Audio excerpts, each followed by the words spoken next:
Hello and welcome to the great Indian budget. We are finally live. First and foremost, let me apologize for the delay. But now we are here and we are going to talk about the great Indian budget. Finance Minister Jaitley finally announced it. There have been lots of speculations. People were thinking that this is going to be a populist budget. And a lot of industries were also hopeful of what Finance Minister Jaitley was going to offer. Looks like is more of a damp squib. Not everybody seems happy, apart from what I have spoken personally from the people in the health industry. Nobody else has shown anything positive with regards to the budget. I have with me the partner at Deloitte India over here, Kaplesh Maroo, deals with direct tax. Let's begin with direct tax first, Kaplesh. The last time we spoke was a pre-budget reaction and trying to understand what to expect, where we also gave you a role of a makeshift finance minister. We thought we'll take some of your inputs on what you would do. How is it looking now, that one day after the budget? So firstly, the finance minister obviously has not taken anything that I said on board, which is on expected lines. Right. That aside, look, I think it's difficult to call a budget, score it on an overall basis, because just the dynamics of the allocations, how money gets spent, invariably you will have some winners, some losers, like you rightly pointed out. I think if I were in the healthcare industry in general, whether it was pharmaceuticals or hospitals or the insurance company, I think probably they would be largely cheerful, but will want to wait for details. But on balance, if you look at it, I would tend to think that corporate India has fair bit of reason to be sort of disappointed with the budget. How does it translate for the startups now, if you look at that? Look, I think the startup story, each time the government tries to make incremental changes, the changes are in terms of increasing the tax holiday, increasing the threshold for deciding whether you're eligible for the startup holiday. But honestly, these are sort of incremental steps. One needs to look at the whole startup ecosystem in a fairly holistic manner. Right. I think the startup ecosystem needs far more than just tax holidays. You need to cut red tape out of a lot of industries. Right. The finance minister has spoken about fintech as which is one of the offshoots of the startup business, and a regulation around it. But when that expert committee does get formed, I think the brief should be, how do you not regulate, or how do you look at ways to deregulate, as against trying to figure out what are the regulations that you will try and put in place. Of course, there needs to be orderly business that is conducted. You want to prevent fraudulent practices. But I think the general brief would be, if I were the finance minister, to keep regulations to the minimum, which is anyway the pet theme of the Prime Minister. Right. Now, overall, if we speak of what are the points in this budget that you think stand out in terms of from the corporate India point of view and direct tax point? So I think the key breakout moment is what is happening on the capital gains tax, and I'm sure we'll talk about that in a little bit more detail. Right. So that to me is one of the cornerstones on the basis of which this budget on a medium to long term is going to be evaluated, because I don't think the entire impact of the budget and what it means is completely sunk in, or everything has been priced in as yet, and we'll talk about that in a little bit. Right. On the positive side, the tax rate reduction at 25% is a good move. Essentially, there was a 25% corporate tax rate that was applicable for what was defined as small companies. Right. The definition of small companies has been broadened, so it's now 250 crores, which is not a bad sum. And as the finance minister puts it, 99% of the companies in India would get covered by it. Probably what the finance minister doesn't mention is probably the balance 1% of the companies probably pay 70-80% of the total taxes. Right. So yes, it impacts a large number of companies, and it's welcome. Is it enough? Dil mange more. So you'll probably would have expected this to be far more bolder. Right. Now, talking about the long-term capital gain, you spoke about it. Can you elaborate a little bit more on that? What's exactly going on? Sure. So essentially what the finance minister has done is he's pulled the plug on the long-term capital gains exemption tax that was available for any transactions on the stock market. Right. It is a significant move. India was not one of the only countries that provided a long-term capital gains exemption.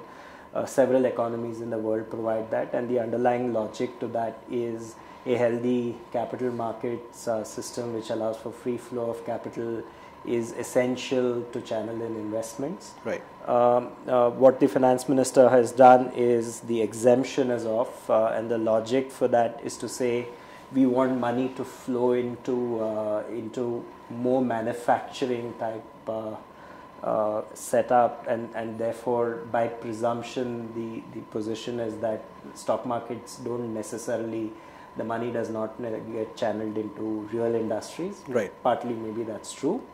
The impact of this is substantial because I think it impacts investors, whether retail or institutional investors, or for that matter foreign investors, significantly, because one starts to now factoring in the 10% cost that comes in. The other aspect to balance this downside, what I think the government has done smartly is to say that whatever capital gains that you earned from the period when you bought a stock or a share up till January 31 is grandfathered. In other words, only gains from now on is what the government seeks to tax, which is sort of fair if you want to start with the position that you want to tax capital gains in the first place. Right. But the impact of this is going to be fairly profound. As we see it, so let's take the example of InvITs. So one of the large big bang proposals for the government to raise capital to fund its expansion program and everything was monetizing by putting some of its assets into an InvIT.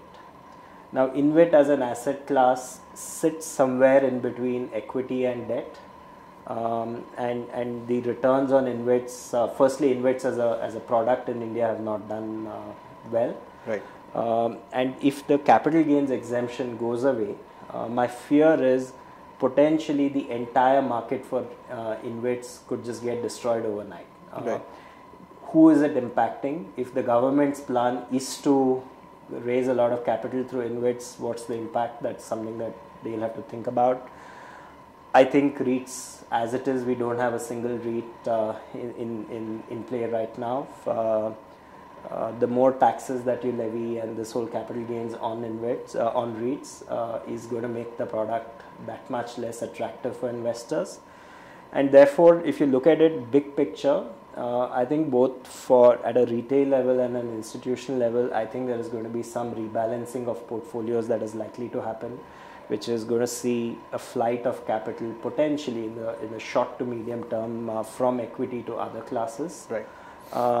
And therefore, what does it do to the IPO market? If IPO markets are impacted, what does it do to private equity returns? If private equity returns are impacted, what does it mean to the fundraising cycles that So the happen? effect will eventually sort of It'll have to start trickle down. playing itself out. Let's look at the case of mutual funds as an example.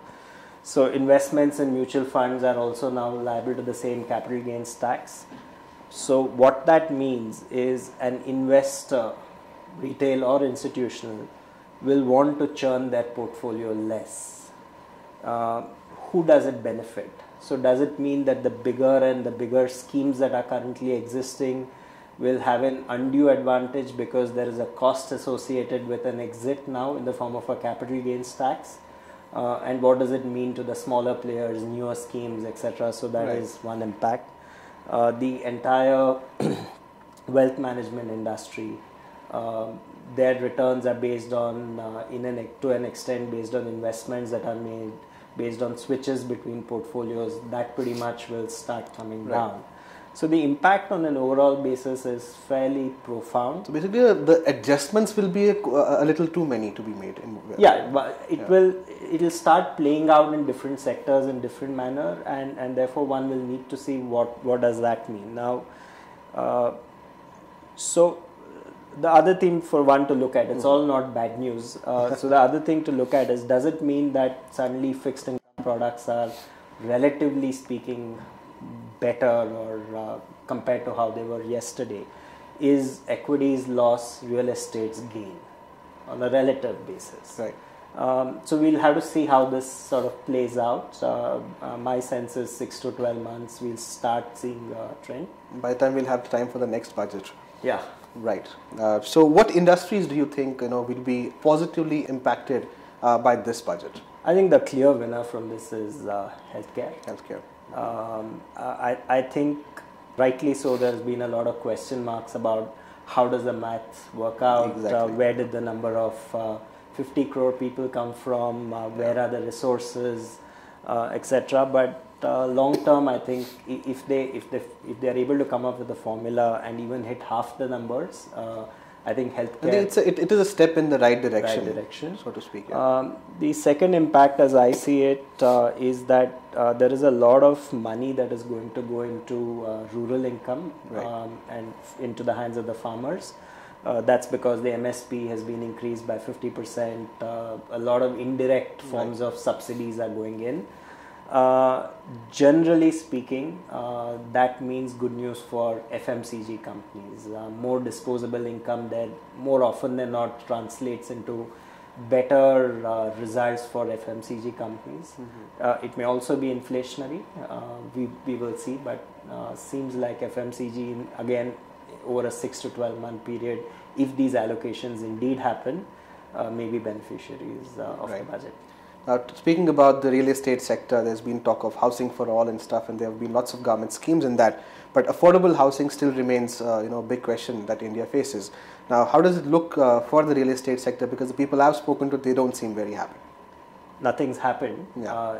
Like I said, if there is anything that's happened, it's the equity markets getting hit because of the capital gains tax, and maybe Right. there's an indirect rebalancing that will see money flowing back into real estate. But other than that, nothing's really happened for the real estate sector. Yes, there is news of a lot of more allocations into smart cities, etc. But that rarely finds its way into private sector. It's more on the infrastructure side.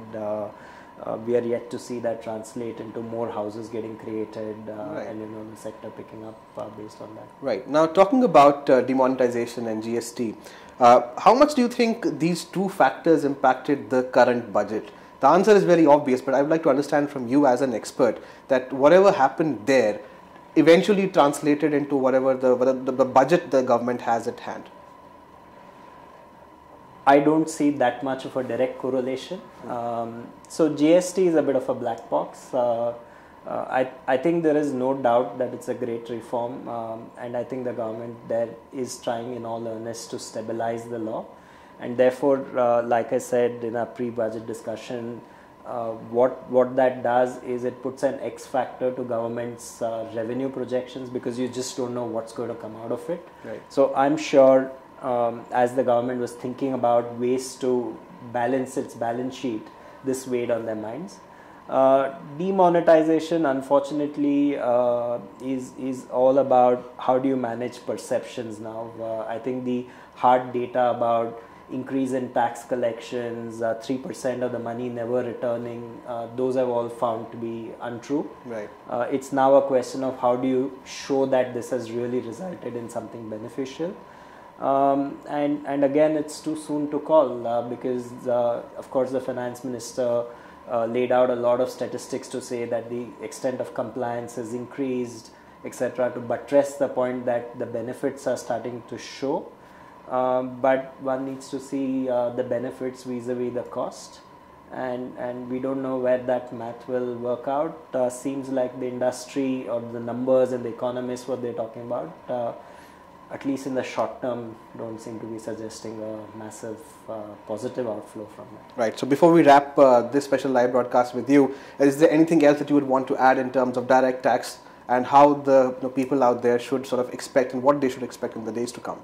I think the budget as an event is done, though the big reform in the form of direct tax code, Right. there was not even a mention of it. Right. We'll wait to see the rollout of direct tax code, what form and shape it takes.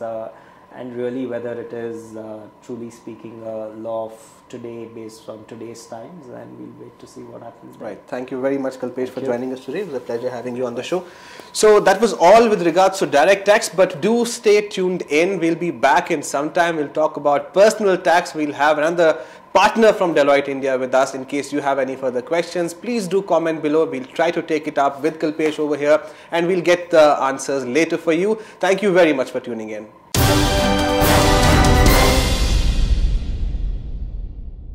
Hello and welcome to the Great Indian Budget.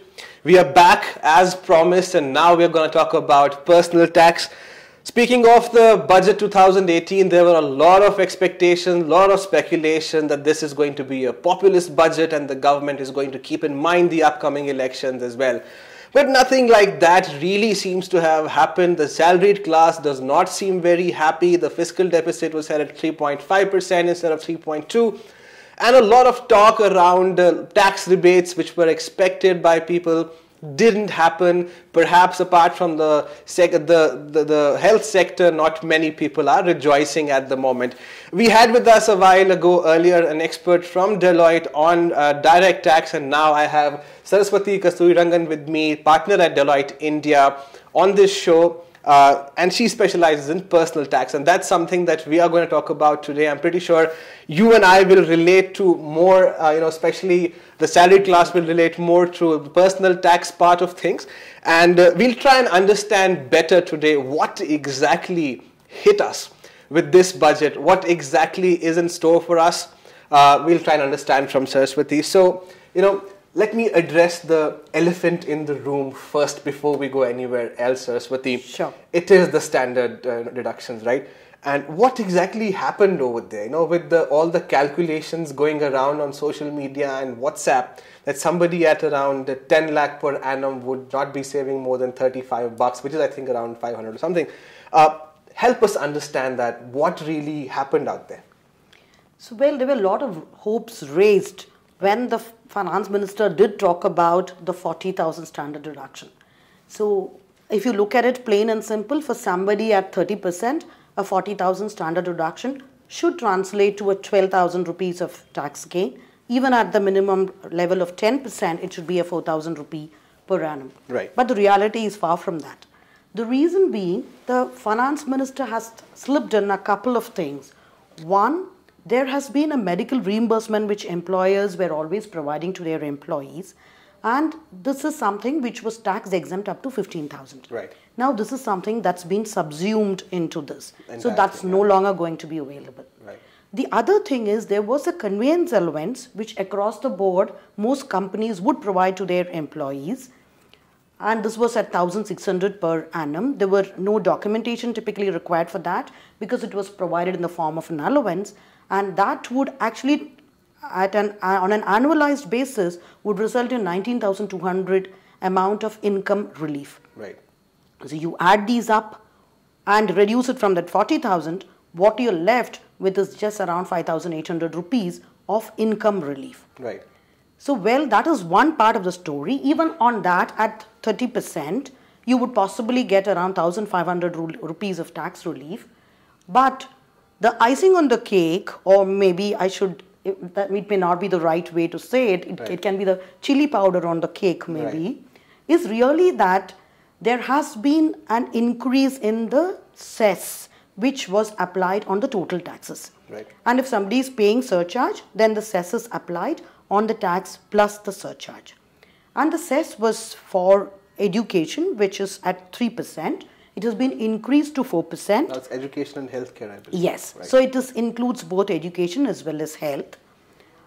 So while the objective is good and we can talk about that, but from an implication on the regular salaried employee, what does happen is this really eats away into whatever saving that came out through the standard deduction. So effectively at a 10 lakh level, somebody gets a saving of maybe 35 rupees.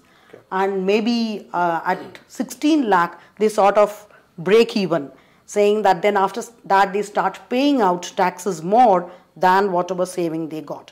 And given that the cess is applicable across the board, The higher your income level is, the higher is going to be your tax outgo. This is like really, really interesting, right? Because people were expecting a rebate with this, the figure of 40,000 standard deduction that people thought, okay, we might be able to save some tax, which might even be real for somebody, as you rightly said, from 10 lakh to 16 lakh. They might save something like a penny, like maybe you can buy your children an extra chocolate bar per annum, that is not even per month.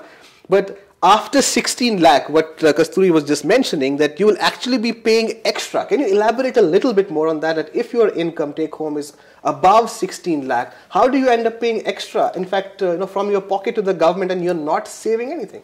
That's because, one hand, you have two things coming up in this budget. There has been a standard deduction, which of course is not really up on 40,000. It's eaten away by 15,000 of medical, 19,200 of conveyance, and with an income reduction of 5,800 rupees. On that, you compute the tax on one hand. On the other hand, on your total taxes, you're going to pay 1% more of your taxes. Right. So if I am at 30.9 currently, at a 30% rate, now my effective tax rate would be 30.9. With the cess, it's going to be 31.2.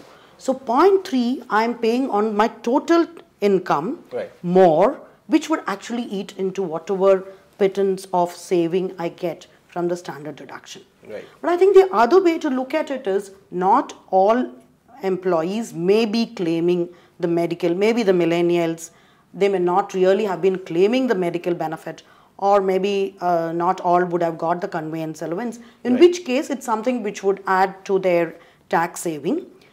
I think the crucial thing is that the pensioners who were not getting the medical reimbursements and the conveyance allowance, for them this 40,000 is definitely going to be a tax saver. They would actually, if they are at 30%, they would get this 12,000 rupees of tax saving on an approximate basis. And I think the FM called it out in its budget. And speaking of the upcoming taxpayers and the millennials, and our country makes the most of it, right? We have more youngsters over here, new taxpayers, upcoming taxpayers. Nothing for them in the budget. I would agree that is something which could have really been considered, and it's a little disappointing to that extent. Though on an overall basis we could always keep arguing that no, there are other priorities. But as the FM himself called out in the speech, he's actually expecting the salaried taxpayers to be around 2.5 crores, which is a significant number. And if that is a kind of base, and that is the only population which is really paying out taxes, the average taxes paid by the salaried class was 76,000 and odd, as against the others who were only paying around 28,000 and odd. Right. So a pat on the back would definitely have been good. Right, that is true. So nothing for the youngsters, nothing for the millennials especially, and the new upcoming taxpayers, but a lot in the budget for pensioners. So, I don't know, I'm a journalist, so I would always think about how it translates into vote bank. I don't see that really happening. The youngsters don't really have much of benefit, but the pension class does have. Can you explain a little bit more on how does it benefit the pensioners, this budget? So one, the standard deduction is definitely one thing that is going to straight away help them, because a deduction of 40,000 rupees against the pension earned is something that will be very welcome by them. The second thing they are getting is a deduction for interest income. So till now, there was only a deduction of 10,000 rupees for interest against interest income. It was provided across the board, both to the senior citizens as well as the regular individuals. And the catch there was, it was only a deduction against savings account income. So time deposits were excluded. Now this section is not going to be applicable to senior citizens. What is going to be applicable to senior citizens is that there would be a deduction of up to 50,000. And it would include not only interest from a savings bank account, it would include time deposit interest as well, both from banks, cooperative societies as well as post office savings.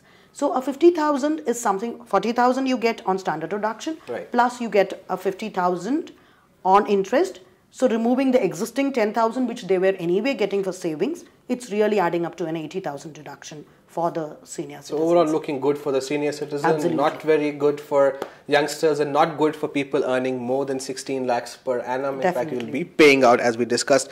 Now, talking about the long-term capital gain tax, a lot of people started getting really worried that I've been investing since the age of 24 and suddenly you want to tax my income. But there is this LTCG has been grandfathered. Can you explain a little bit more on that? Is the previous investment safe from these taxes, or what's going to happen in that? So yes, I think the reintroduction of the LTCG is something which has been really thought through. One aspect of it is that the LTCG is applicable on equity on which there is an STT paid. There was an expectation that it would be one or the other. So the LTCG was sort of granted earlier because there was an STT anyway, the securities transaction tax, which was paid on these securities.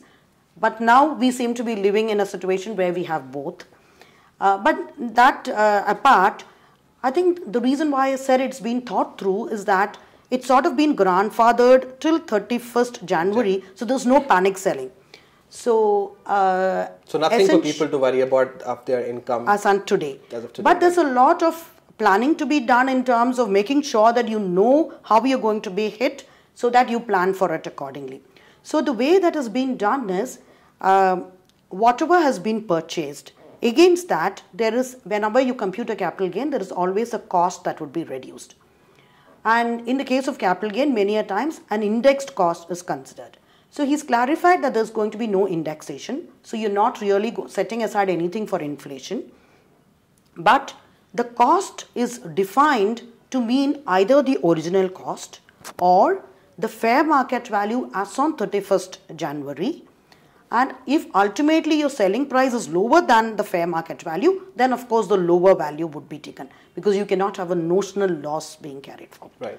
So to that extent, any gain I have actually booked on my investments till 31st of January, that is going to be protected.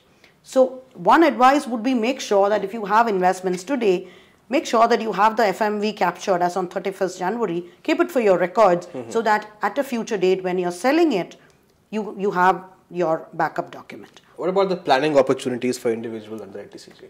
So the second thought would be you are going to see how your portfolio is moving. These provisions are applicable from 1st of April onwards, and that too a capital gain tax would kick in only if your income exceeds 1 lakh. So there are two things. 31st March, take stock. If you think you can make good money, make your money tax free. Beyond 31st, you don't really have to panic or get worried that you're going to pay an additional 10% tax if you are not going to cross that 1 lakh kind of total LTCG income. If you're not going to cross that, you don't have to worry. A couple of other things which you may, which individuals also may like to keep in mind is that if there is going to be some kind of a loss which is going to be booked on sale of capital gain, it's best to do it after 31st because then it will go to reduce your income coming out of capital gain. If you book your losses before 31st of March, then because there's no taxable income, you're not going to be leveraged on that. The other thing is the short-term capital gain on these kind of equity was anyway at 15%. That continues to be at 15%. So now there can always be a question, I'm only getting a marginal saving of 5% on my on capital gain. So should I really have to stay invested for a year or should I book a short term anyway and pay 15%? So that's something which has to be consciously monitored. Right. So what happens is the corporates taking up new employees because about the PF contribution, there's some, I think the government is going to put in some money. What are your thoughts on that? So there has always been a corporate tax deduction available for new employees, but they had a significant amount of conditions in that. So what the government has done, and this they did it last year through Prime Minister's Rozgar Yojana, what they said was any new employee within the salary threshold of PF wages being lower than 15,000, for them the government would pick up the pension contribution. That is 8.33% of the basic wages would be paid by the employer to the pension account. The government said they would pick that up. And they also made an exception saying that for textile, leather and footwear industry, this 8.33 would be 12%. That is the entire pension and the PF contribution of the employer would be picked up by the government. Now they've sort of widened it to say that across all sectors, they would now pick up the 12% cost of the employer's pension and PF for new recruits, and that would be available for a period of 3 years. Right. And what about ATD? Any changes there, any benefits? So ATD, I think, is something which salaried class also can leverage on, even if they are not senior citizens, provided their parents are senior citizens. So ATD has been, personally I'm happy that the limit got up to 50,000 from the existing level of 30,000. But the catch is that this is applicable only for insurance or medical expenses of senior citizens or very senior citizens. Right. So to that extent, the idea is that we take care of our parents more. And I think it's a move to make sure that they have a better security, given that the government does not have a very strong social security system. You can leverage on that, make sure that if you are investing on, if you're incurring expense on insurance, or if you're incurring expense on specific diseases for senior citizens, those can be claimed as a deduction up to 50,000. This was currently 30,000. Right. So overall, if I ask you before we sort of end today's live broadcast, what do you think? What are your overall thoughts about the budget? Give me a broad overview, and what is in it for the people of India by and large? So overall, while we've been talking about the salaried class, and maybe as a salaried class, we do feel maybe a little let down. But I would say overall, we see a lot of positive trends in terms of statements like the social security base being widened. There is going to be a health scheme for 10 crore families, 50 crore people, which is going to be the largest social security system. But the numbers somehow there don't really add up, because I have been watching at some numbers because about the premium. If the premium is around 1100, then how do you, government has set aside around 2000 crores for that. And whereas it could be around 4,400 crores, what is required to deliver that? So there, if you see the next paragraph of the Prime Minister's speech after that, right. Of the FM speech, he's actually said that the increased health cess, which is going to fetch around 11,000 crores, is going to be used for this. We don't know how much of this is going to be used for this. The other downside also, somewhere he's also mentioned that the giving away of the standard deduction is going to actually impact the budget by 8,000 crores. So effectively you're left with 3,000 crores. Right. So yes, there is a question around that. But the sense, I think overall sense that we do get is, if what is said in the budget is going to be implemented, then we're surely going to be a better nation. Let's just hope, that at least our, the health sector benefits from the whole of this, and the numbers that we were talking about. I'd like to share. Fact Check India, I should give them the credit for this. I've gone through some of their numbers. They claim that the government claims a record spending on health, education and social protection in budget. But did you know that the allocation for Swachh Bharat mission itself was probably cut by 7%? Lots of number crunching out there, because a lot of numbers not adding up. So I think eventually we will have to see where all it takes us, at how it settles down after the markets also realize and people also realize where it goes. And again, health sector has been rejoicing and tax-paying employees not very happy. Education, skill development, what happens out there also remains to be seen in the days to come.